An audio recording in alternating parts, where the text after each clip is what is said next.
There we go. There we go. And we're live. Good morning, everybody. Good morning, everyone. Welcome to the Daily Whatever Show. This is the not straightforward edition on Mondays with myself, Lawrence Winnerman, and the amazing Aidan Wharton. Hi, everyone. Happy Monday. Happy last day of March. Happy second to last day, penultimate day of March. Oh, very nice. I like the use of the SAT word. Very Thank you. good. Thank you. Yeah. I learned that from Excellent. a book Yes. series in high school called it was a Pendragon series. So it was penultimate Pendragon. And I've never forgotten that. I mean, how could you? Right? I know. I once in college embarrassed myself because I pronounced it pentultimate and said, like five. And the professor was kind of like, no. Penultimate. Yeah. I mean, hey, somebody said never judge someone for mispronouncing a word that they have only learned through reading. Exactly. And I think that is, I think that's a good way to think about it. Although I did have a friend once, like 2 years ago, we got in a fight about the word detritus. Although now I'm like, wait, that's how you say it, right? Yeah. Yeah. And he was like, no, it's detrius. And I was like, it's assertively not because there is an extra T in there that you are leaving out. Right. Detrius is the guy that you hooked up with last weekend. Detrius, which honestly, great name. Is the shit laying around after. Good morning, everyone. Good morning, Karen. Good morning, Ted. Good morning, BJ. Vance. Look at all these people. So many people joining us. We're really lucky to be able to do this. I want to know, Aidan, how was your weekend? And specifically, did you guys have a chance to go to a No Kings rally? So we did not because we had a baby shower all day Saturday. Oh, wow. I know. I really wanted to, but New York really turned it out. Casey's best friend from high school is having a baby, and so we were very involved in the showering of planning set of showering of love. Yes. Did you? I did. So Fort Wayne, Indiana, really turned out as well. It was a bigger crowd than the last 3 or 4 times. I think this is the biggest one yet, right? It was across the country. The biggest one here. Much more like a festival this time. Like lots of booths and stuff set up. So in previous times, it's like one big block in downtown in front of the courthouse. And it was 3 pretty full blocks this time, so definitely much bigger. Just a great vibe, really like joyful, peaceful vibe. Lots of cars driving by and honking. I assume for the good. And a beautiful sunny day, right? Like sunny and kind of 50 degrees, so not super warm, but really just a nice day to do it. Oh, I'm jealous. Yeah, it is. It went back down into winter here. Yeah, we've dipped our toe back into winter a couple of times, and it is I'm over it. I'm super over. Yeah.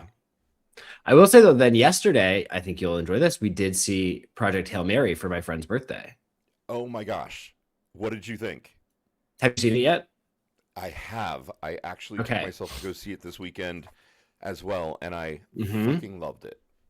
I loved it. I thought it was the broiest sci-fi movie I think I've ever seen, but I really enjoyed it. Yeah. It really was almost like a meditation on male friendship, male bonding and friendship. What a good way to segue into our topic today. It's not like that was so fast. That, or maybe you did. I don't know. You're a genius at these kinds of things, but like that, yes, that is a good segue because today we're talking about friendship in the queer community and body image and how all those things get mixed up together and play a part. First, tell me a little bit more about your overall impressions of Project Hail Mary. I really enjoyed it. I think if I were to look at it with a critical lens, I couldn't not compare it to Arrival, which I think is in terms of like how we communicate with other species and aliens. Like I think Arrival did it much better. And so this, to me, having read the book as well, I was like, oh, they took it and made it like a fun, lighthearted Hollywood. Oh my God. Hi. That's Tycho saying Hi, hi. Tycho. He's being a big flirt. Oh my gosh. Honestly, I did spend Friday night with my friend or at my friend's place who has cats, and his cat is in love with me. So maybe I just attract cats. I think so. I think The irony is present. Um, but yeah, I think I left feeling Arrival is one of my like top favorite movies of all time. So I will unfairly hold it to that standard where I think they glossed over part of the communication that I really loved about the book. Like the book really takes you through yeah. how he has to figure out how to talk to this extraterrestrial being. Yeah.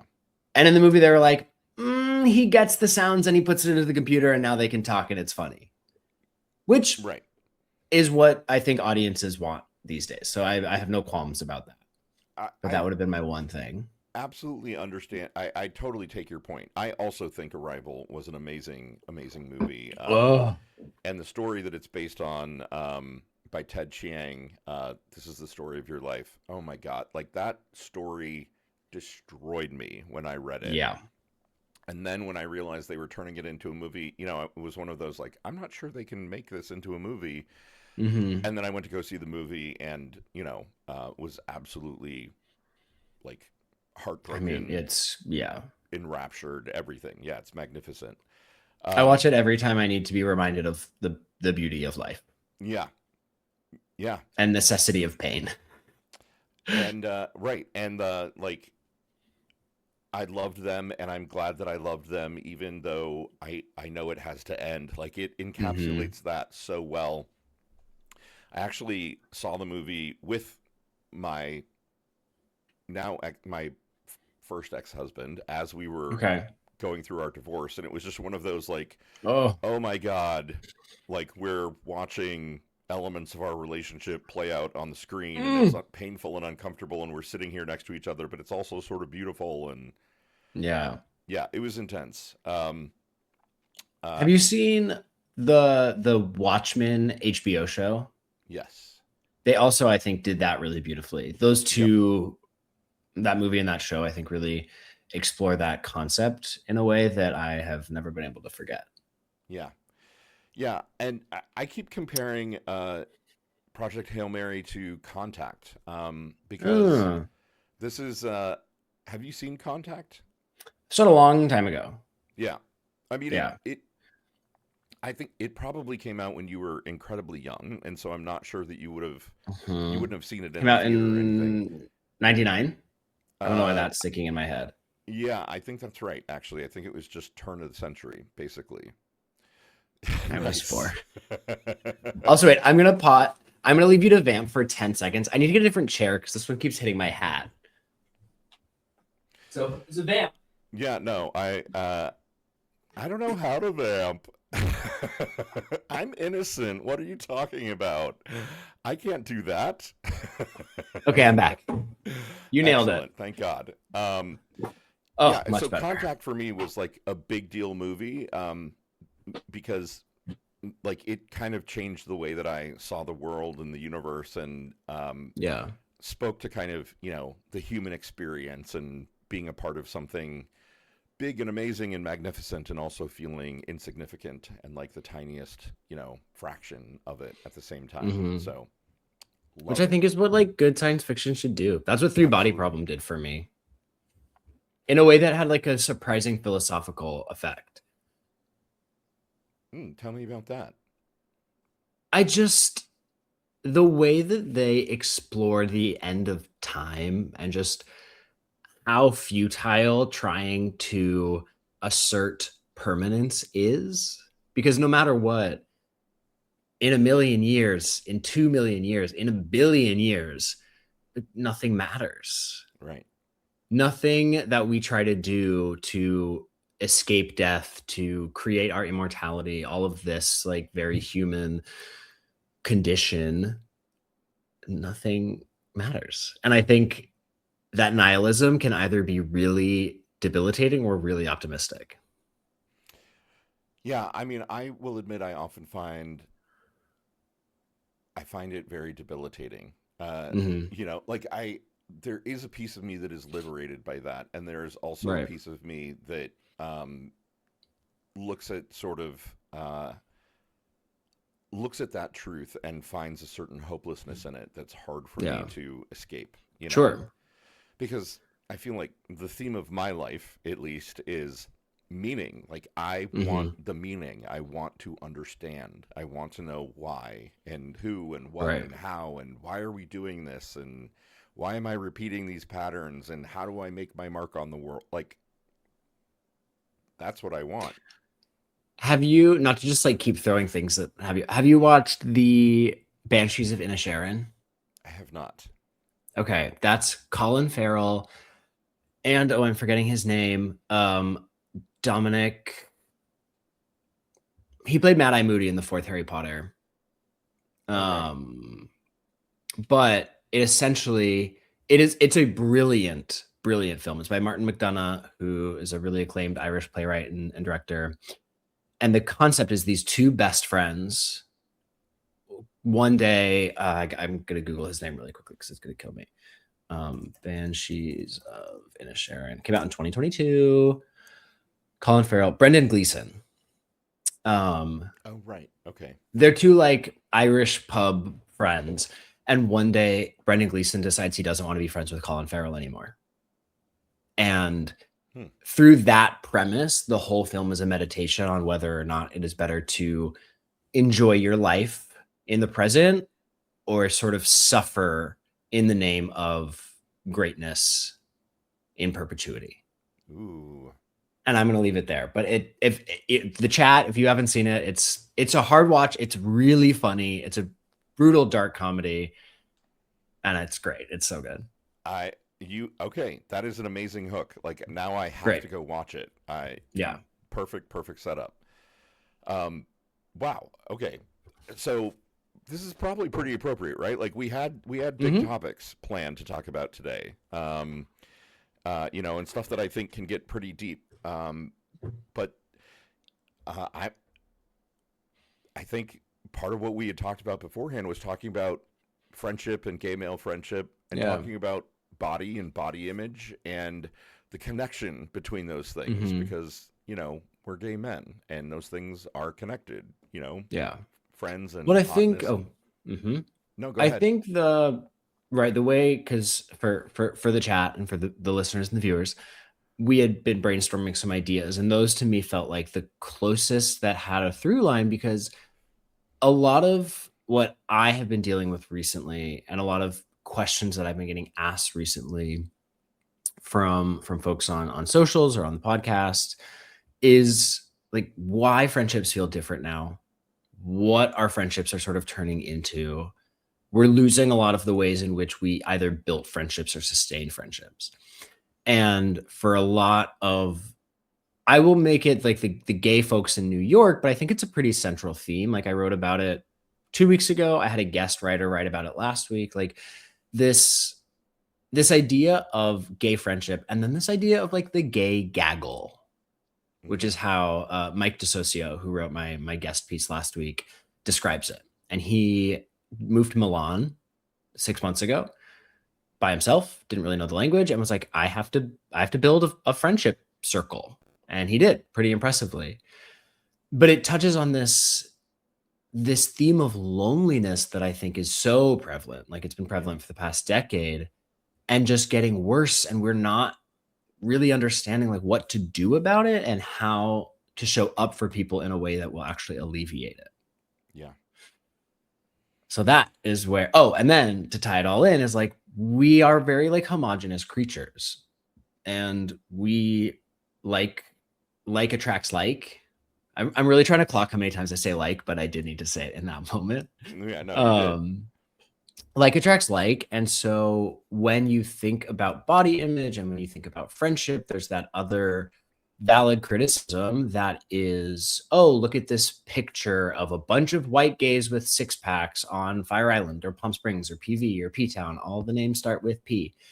And why isn't there the acceptance or the inclusion? And why do we attract people who just look the same as us, which to me ties into body image pretty directly. It's a great point, and it is a big piece of this because we tend to be incredible self-sorters, right? Like, Right.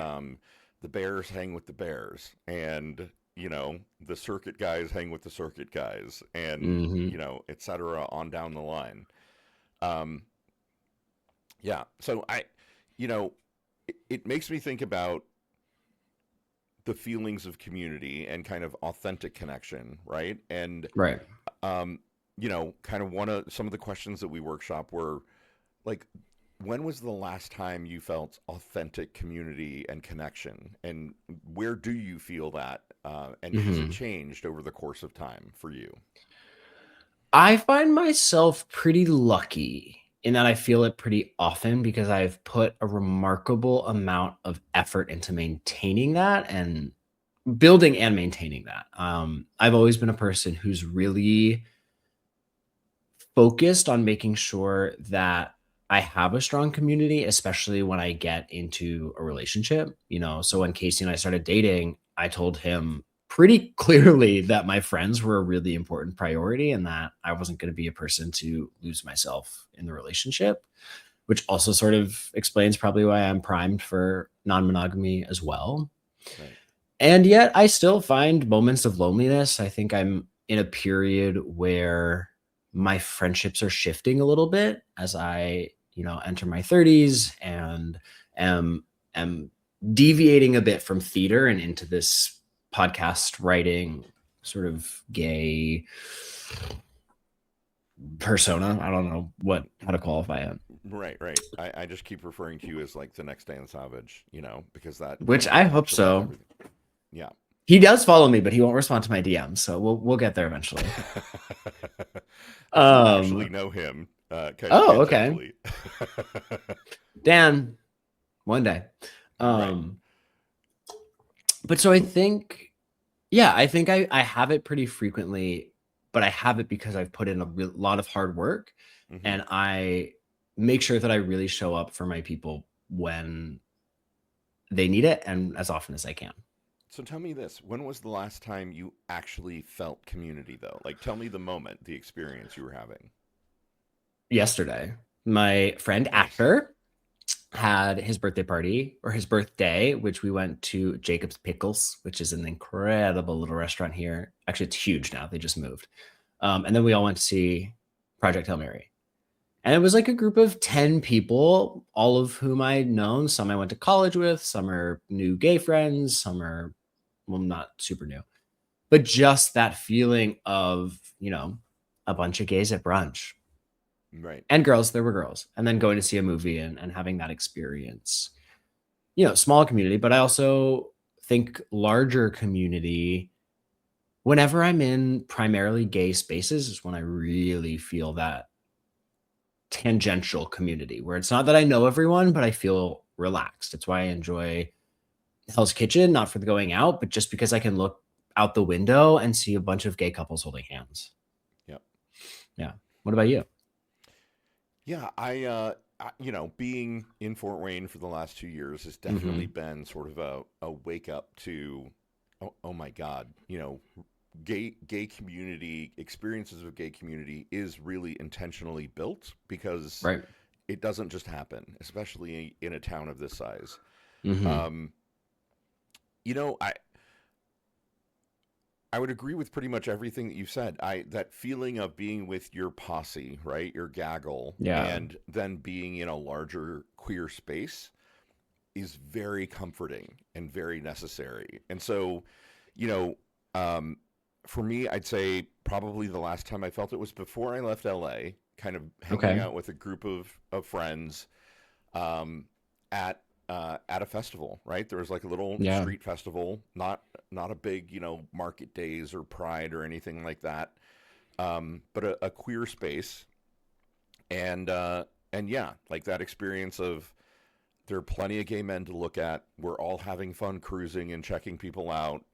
Like we're Hmm. also just relaxing and being ourselves and holding hands or hugging or kissing or whatever, feels comfortable and right. Right. And um, yeah, I would say honestly, probably my first experiences are the same. Yeah. Like when I first moved to Seattle back in the early 90s and had that moment of like actually going to a pride parade, right? Or actually going to a Oh, gay bar and feeling sort of like, oh my God. The thing that stands out to me the most is the first time I went to Pride, not the parade itself, but the, party thing afterwards.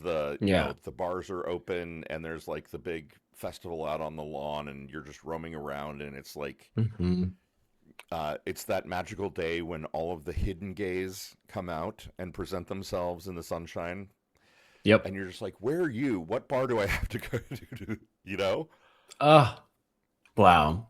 That I feel that so viscerally. Yeah. Yeah. Yeah. And And I'll also just like add really quickly that I have also felt community in groups of 2 and 3. Like, for sure. community doesn't have to mean a huge group, and I think a lot of people that I talk to, especially, like, in the DMs on Instagram, have a lot of trouble because they also live in rural spaces, and they're like, "Well, how am I supposed to find community in that way?" And, when I was on tour, it was a really small group of people who I was with day in, day out, and I found, like, the 2 gays, and I mean, there were more gays, but the 2 of them and I became really close, and, it in those moments when we would just, like, sit around in the hotel room watching Drag Race or having a cheese board, I was like, "I feel deep, deep community here as Or both, well," having a cheese board while watching Drag Race. with a huge bottle of rosé, and I'm like, Yeah. those were the moments. Those are the moments that I treasure the most, and when I felt I define community as when I feel, like, completely not aware of the situation. Hmm. I'm not checking. No. Yes. Oh, I want a cat so bad. Yeah. My cat has just destroyed destroyed my office and she's not done. No. She has the evil gleam in her No. eye. So fun. Yeah, so Sorry, I think keep like going. it's no, that was it. It's just like again to sort of validate the breadth of experiences. To me, community is just where I stop analyzing the situation. Yeah. I can be in a huge group of gays, but just feel unsettled or feel like I'm on or feel like I'm trying to navigate the social dynamics. And to me, that is not quite community. Got it. Okay. I Yeah. really I vibe with that. So for you, community is when like all pretense is dropped, all you're Mhm. just completely comfortable in your skin, existing, having a moment, sort of being your most authentic self. Right. Is that Well, and, like, yeah, it actually has really presented a lot recently now that I'm going to more like of these like gay whatever experiences versus like theater events. I have so much more in common with these people now. And I'm like, oh, this is how it was supposed to feel in theater. And it felt for everyone else in theater. And I was always like, this isn't like quite my speed. right? Now I found it and I'm not doing that sort of analysis. Yeah. And okay, just to clarify on that, and that's Mhm. because oh my god, they are absolutely going crazy back here. I'm obsessed. They're like, you guys, you need another guest. Right, right. Would you like us to be on screen? Um so for you what you're saying is the theater experience you had originally wasn't Mhm. as comfortable as it could be because you were in predominantly a straight space, right? Or It wasn't that it was predominantly straight, it's just that I never felt entirely at home, mhm, and I felt bad or felt like something was wrong with me because I felt like I should, and yeah, I think that's something a lot of people I felt that in high school too, and then I found my theater group of friends, which is where I felt home, but as I sort of progressed through my theater experience, that changed. yeah. Would you And now that say I can have a, large tangential community that is built around gay culture and is built around sort of this same trying to bring nuance to gay conversations and sort of like this like gay intellectual sounds like a little too heady and a little too exclusive, but this group of gay writers and podcasters and creatives in that way. yeah. Would you say that you can be truly comfortable in mixed spaces? with straight people? Yes, but Right. Right. I think that would be my answer too, right? yeah. It's so funny when actually, I don't know if this story makes sense, but once when I was with my college boyfriend, we had a very heated rivalry experience. We went to his cottage and we spent 2 weeks basically just together. We were with his family a little bit, my family a little bit, but like all the time us together. And I remember that was the first moment coming out of that where I started feeling like I didn't really know how to talk to people the same way because I had felt so comfortable with someone that then the other relationships that I had had that I thought were really comfortable became less comfortable. It was really destabilizing. Interesting. Yeah. And so, yeah, I think, we navigate all different kinds of comfort levels with people. And I think that can never change because we'll always be in different circumstances, but it makes the moments when you do sort of get to take that deep breath and relax really that much more rewarding. Yeah. Yeah, I mean, I've been, I don't know if struggling is the right word, but kind of, rolling this thought around probably for like the Yeah. last decade of, I love my straight friends, right? I Hmm. absolutely, absolutely adore them and Right. feel incredibly close to them and have people with whom I share vast amounts of information, but it isn't the same as being Right. able to truly spill Right. with your gay friends, right? Like there's a level of understanding that doesn't, I think, just can't translate. Hmm. Yeah. My friend Brandon, he's like, you've got your girls' gays and you've got your gays, which are gays that primarily hang out with women and gays that Right. primarily hang out with gay men.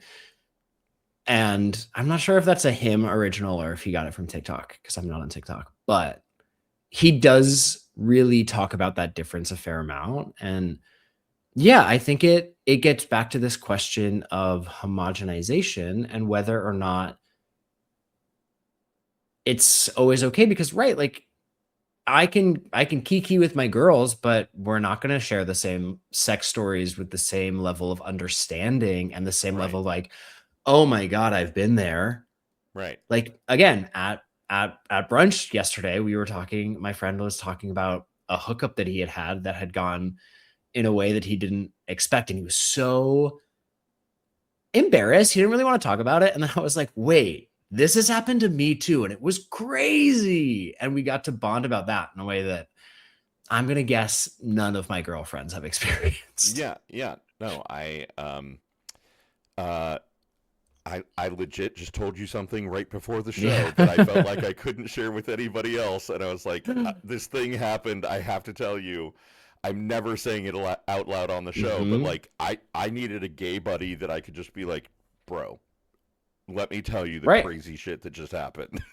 And I was like, that's happened to me too. Right, right. It's just like there is a level of understanding that as much as you love you know girls or straight dudes who get it, there's nothing like being able to talk to another gay man about an experience that you had that is amazing or weird Right. or terrifying or whatever. Um, Which I I think then keep I would ask you, like, oh, yeah. hmm, Go well, ahead. just like when does that, because we also live in a world where because of our algorithms, we are only exposed to our similar. And so have you found that there's a time when you're like, ooh, well, it might be different since you moved, but when you're like, oh, I do need a different perspective. I do need more points of view to sort of create this well-rounded worldview. For sure, for sure. Like I often, I mean, I've had experiences where, going to a bear event, for example, Hmm. right? And a couple of times, like it's going to a bear event with a group of guys, and it's a full like week or week and a half long trip, and Yeah. and by the end of it, I kind of going into it and being at the event, it's incredibly liberating and comfortable being there, surrounded by people Yeah. like me. And by the end of it, I'm always sort of at a point where I'm like, and now I need some straight people, you know, like Sure. I Sure. like that felt great, and that isn't everyday ordinary reality. I mean, I suppose it could be for some people. You could build your life so that you had that experience every day, but Yeah. for me, I love having a diverse set of friends and diverse points of view, and one of the things I loved about working at big companies was being able to travel internationally and like work on a Oh, team or a project where it's like, yeah, I've got to go to New Delhi and meet right. people who are very much not like me and collaborate with them and hear different points of view. And then I'm going to Dublin and doing the same thing, and this is my team. So Right. yeah, I'm split personality, maybe. Like, I thrive on the diversity and the talking to radically different points of view, and then Hmm. also like the extreme comfort that comes from being able to talk to other gay guys about experiences that kind of only we could have. Right. Yeah, and I think it's really hard for people who don't feel that with other gay guys. Yeah. I think I've always been a person who's really connected to gay history, and it's sort of been an inexplicable link for me.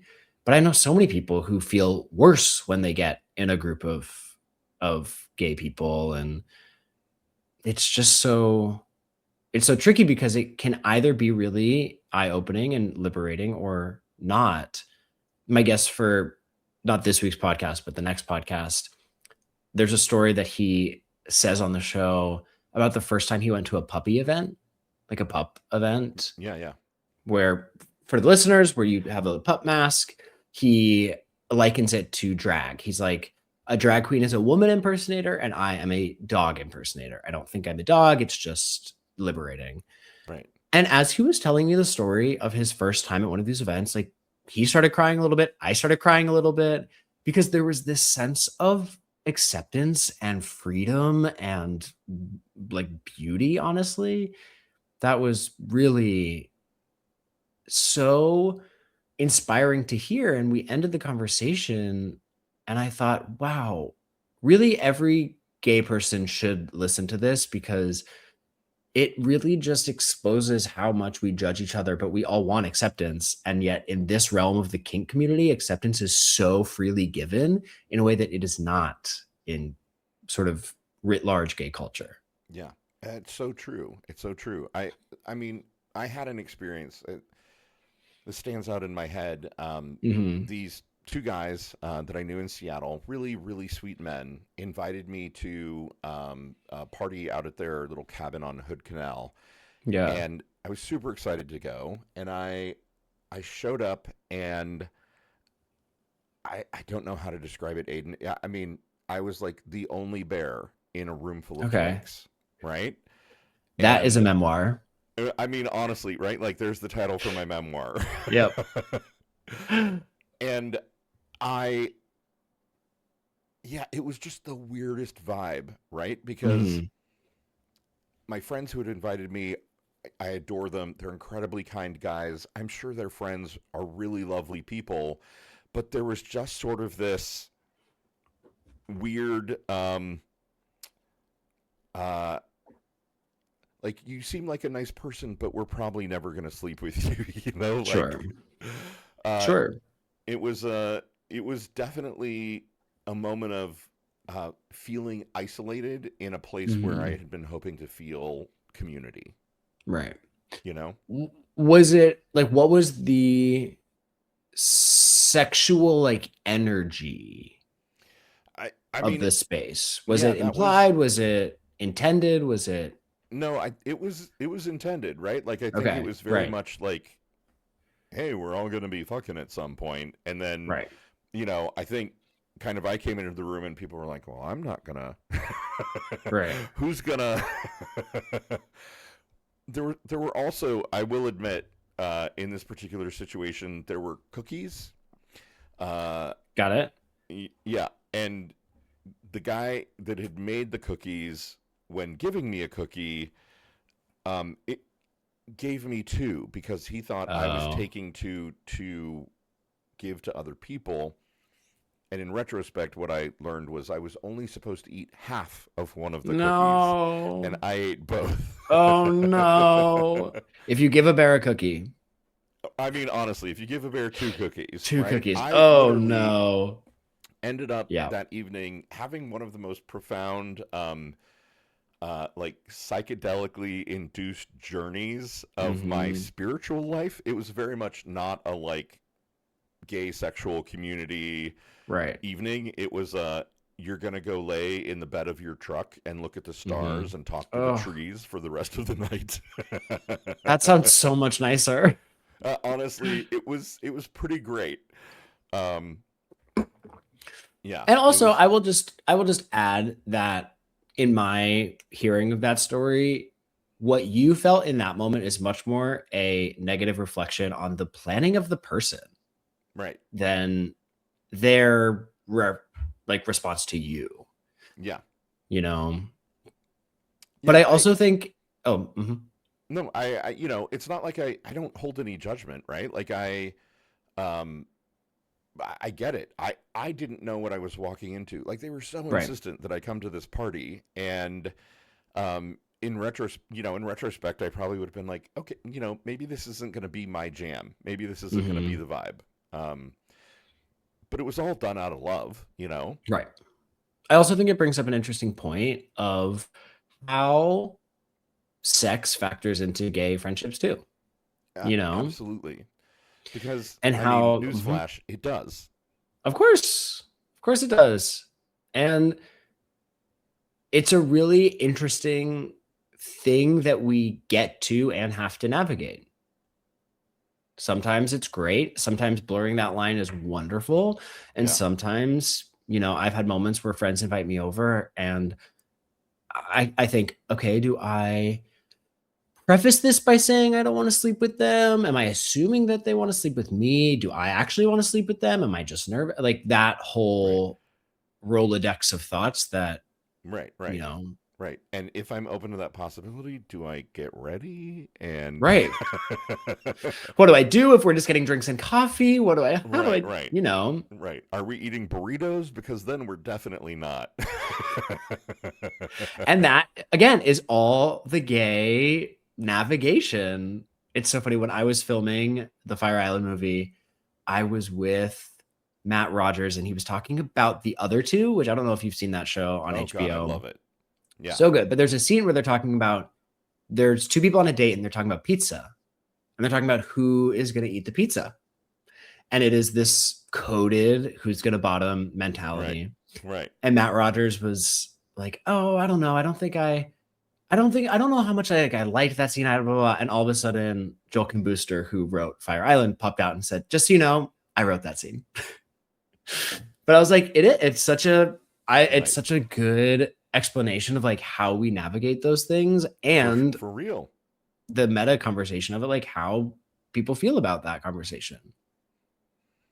Yeah. No, you know, I, I think at some point here we were going to kind of transition into talking about apps and the way that they kind of Hmm. impact community and friendship and all of those things and perceptions of body and body image. Right. Um, but it is interesting that like uh, I'm having the experience currently, kind of being here in Fort Wayne and cruising and talking to guys on the apps, and in a lot of ways, many times talking to guys who sort of are on the DL or just trying to figure things out and kind of don't know everything, and like the number of times I've had to say like, well, no, I'm not actually looking for right now, Right. because Right. No. I need some time to get Hmm. ready. And And just to get to the know guys were like, someone. "What's that?" No, I was adding, but it wasn't conducive to what you were saying. So you Oh, keep yeah, no. going. Just the needing to explain that, right? Yeah. And like the calculus that goes into that. Like, Yeah. yes, you're hot. I'd really love to hook up with you, but it isn't going to be in 15 minutes because I haven't been eating my bottom diet all day today. And Bottoming is a sport. bottoming is a Bottoming is a sport, sport. right? That you must train for. Hmm. And I need my 2 trips to the shower if we're gonna do this. So I need a little more time. Right. Hold on really quickly in the chat. this actually I think is great. We have a mic question, and I'm wondering because I can hear you, Lawrence, perfectly, but someone in the chat says that you might be quiet, but I obviously don't know the levels, so I actually feel like chat. Is there a volume imbalance between me and Lawrence? Oh, and interesting. then we'll figure it out. Yeah, because I have a new mic. I have had a lot of trouble with this mic. I suppose I could take it off of monitor, but when I turn up the gain, it sounds way too loud to me.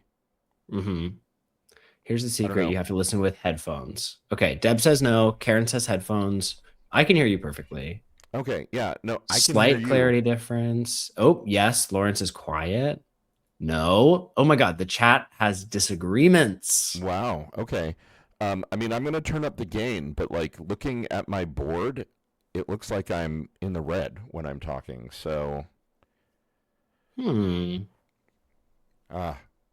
Honestly, I'm just ready. Like this whole Maono system, I was super excited about it. I may just trade it in for the. You've got an Audio Technica. Other people have got Shure. I'm gonna look at alternatives. Okay, hold on. What I think I figured out. I returned my Audio Technicas because I realized that they were the wrong kind of mic. Oh shit. Okay, what'd you get? I know. Well, so I went back to my Samsons for the podcast, and then when I worked at this nonprofit, we got a little roadie. But I think this is like specifically a podcasting mic that I got to keep when I was laid off. Yeah, no, it's okay. The roadies I've heard really good things about as well. Yes. Yeah. What I think might help is, and we can troubleshoot this later, but remind me, in the settings, it automatically adjusts the volume. Yep. And if we turn that off, we could probably level it out a little actually, bit. I thought I turned that on recently to try to make things better, but anyway, yeah, we can do Who that. knows? I turned up the I just wanted to give the chat a little bit of, background technical drama. Yes, a little bit of love. I know, Dana, I do look like I'm floating in space. We're in my office today. Yeah. I'm giving you Project Hail Mary. It's total Project Hail Mary. Yeah, you should be, out there on a spacewalk capturing space dust. Oh my God, I love that whole movie. We could keep going. It was beautiful, and they did it all pretty much with practical effects, which I thought was a great choice. Yeah, I love that Rocky was a puppet. That was an incredible choice, and it really shows. Like the chemistry between the two of them is real. Yeah, it really is. A great meditation on how friendships can happen between two very different, not even people. Right. So speaking of friendships, getting back to the overall topic, so we broached the subject of apps. I feel like there's some follow through there that we need to do. How do you think about this idea that apps were supposed to democratize gay connection, that like you're not constrained by geography or your specific kink or whatever? Yeah. But maybe the experience of Grindr and Scruff and Sniffies and all the apps is that it's dissolving community rather than actually creating it or scaling it up. Oh, where do we even start? I mean, honestly. I think,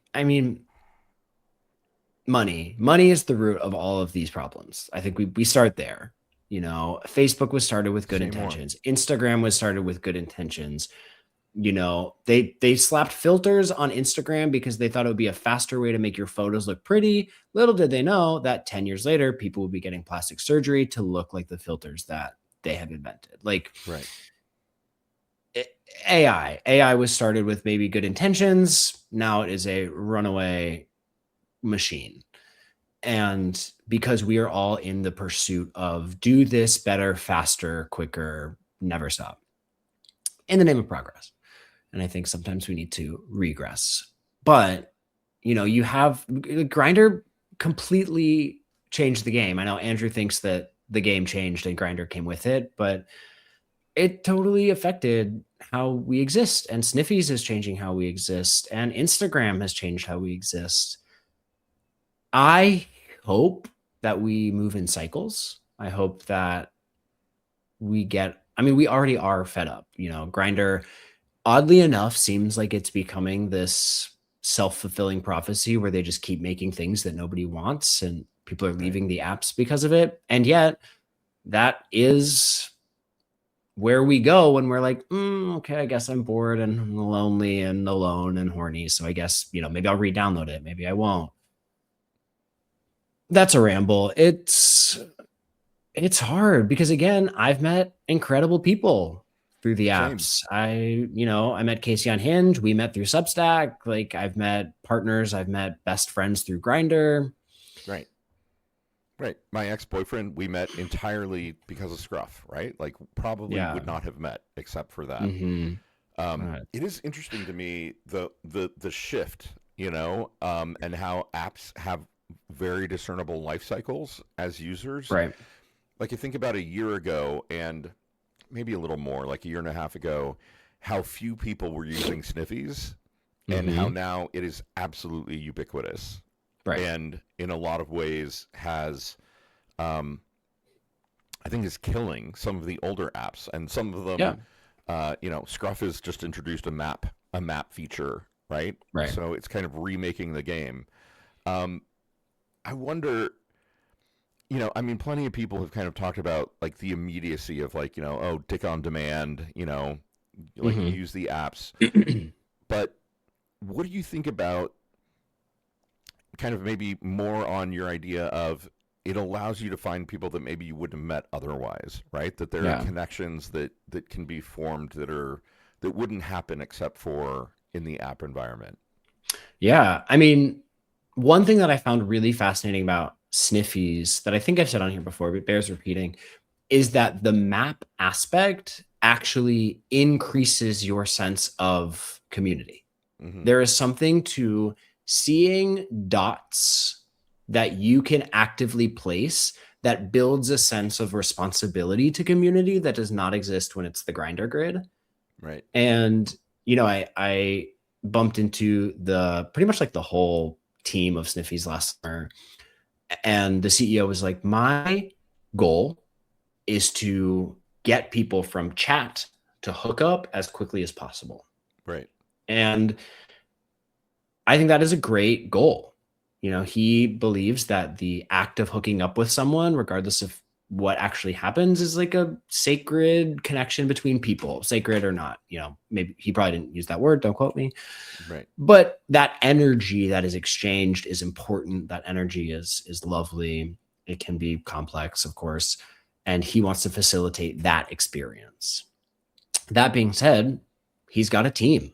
He needs to make money. We all need to make money. I'm trying to get sponsors for the podcast. I'm trying to make money on Substack. Or, it's the game that we all have to play. So on one hand, I can't fault them. But also when you look at Grindr, the money aspect is killing the product. Oh, for sure. I recently re-downloaded Grindr and was like, oh my God, no, I'm not paying you whatever, like $49 a month or whatever insane price they're currently charging. Like, fuck that. And they just keep taking away features, so you want to,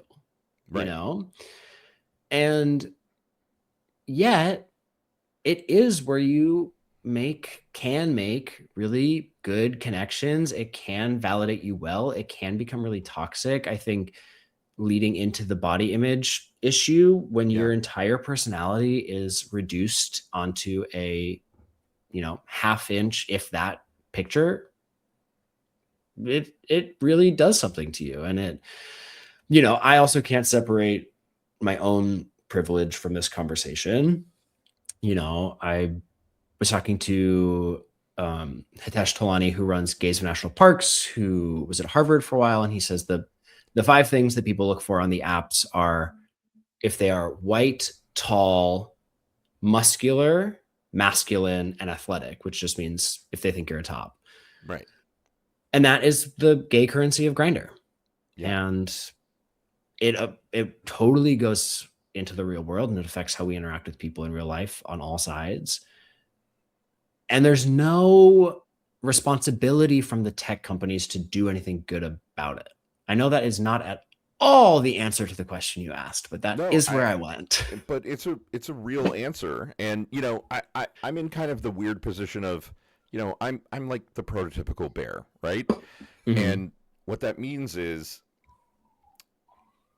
in a room full of kind of, the men that you just described, right? Right. Tall, athletic, lean, six pack.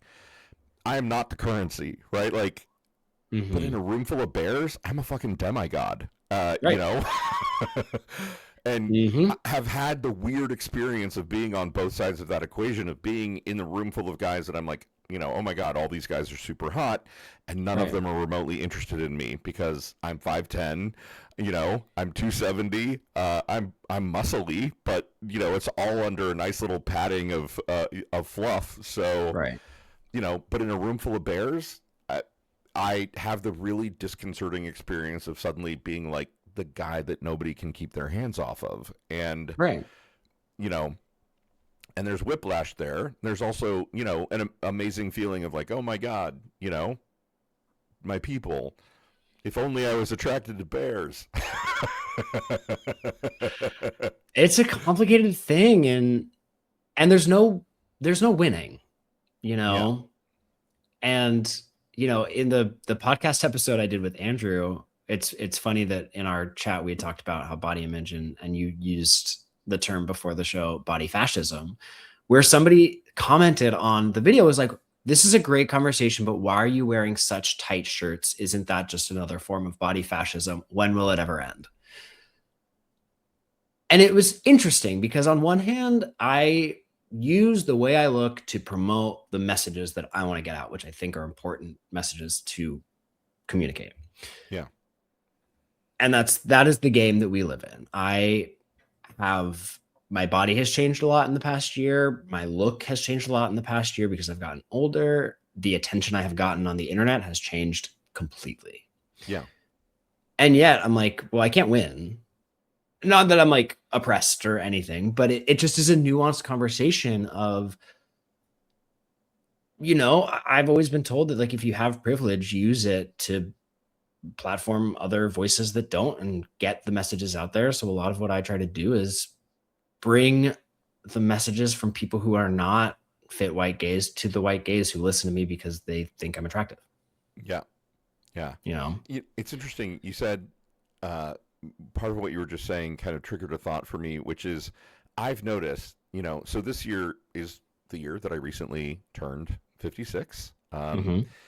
And I've seen a massive decrease in the number of, woofs and whatever, Yeah. that I get on the apps. And I think it's because of settings, right? Because people are doing Sure. searches and they're like, oh, I want somebody from 35 to 55. Huh. And so suddenly, like, I think I've aged out of a major bracket, Bracket. Like 55 is acceptable. Whoa. 56 is almost 60, and that's an old man.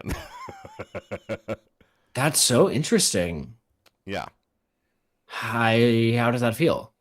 Uh, it's weird, right? Yeah. Because I, I, I had a moment, like it crossed my mind where I was like, oh, I'm just going to go in and change my birthday. And I was like, then you're lying. Then you're doing Right. on the apps the thing that you hate when people do, you know? Right.